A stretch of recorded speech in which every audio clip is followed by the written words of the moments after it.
What is up, party people? It's your boy Justin Langlois Sterling, Investment Advisors. Let's talk about increasing the value of your building without spending a nickel. I know it sounds too good to be true. It's probably like that infomercial, that Quick Seal, where the guy makes the boat with the screen door. If you're down to make a boat with a screen door and you don't call me and let's party, like I'm offended and I think less of you.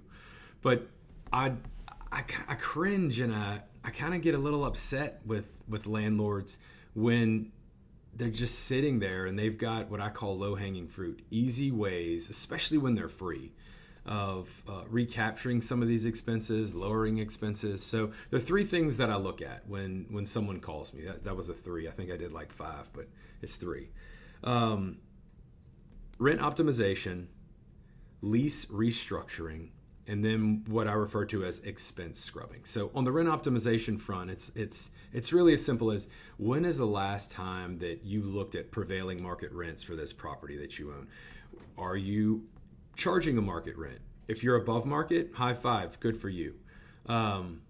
When's the last time you restructured expenses in a lease? What I mean by that is, a lot of landlords have gross or modified gross leases where tenant pays them rent, landlord's paying for the vast majority of the expenses. Have you thought about applying one of those expenses onto the tenant in a subsequent renewal? And then the third one that I mentioned, it's super easy to do. You're just scrubbing some expenses. Call your dumpster company, the grass cutter, maybe someone that's doing some ongoing maintenance at the property. A lot of our contracts are old and outdated. Just maybe call their competitors and find out what the rate might be to try to get your expenses lowered. The one on this list that can create the most value is restructuring a lease. And I know a lot of people get weirded out and they're like, oh, I don't want to rock the boat. My tenant's been there for 10 years. He's got a 5-year renewal coming up, and I just want to increase the rent by 10% and push the easy button. I'm going to tell you that you're being foolish, that you're leaving a couple $100,000 on the table in terms of value, just sheer value of this property. You're going to keep the rent the same. And you're going to say, Justin, you're a moron. You're wearing a cocktail shirt, like with short sleeves. Like what's going on here? Keep the rent the same and charge them one of your net expenses. And I would go after insurance because it's the gnarliest. It changes the most frequently. It's also the easiest one to justify with a tenant. You're in my building, you're going to pay insurance for the building.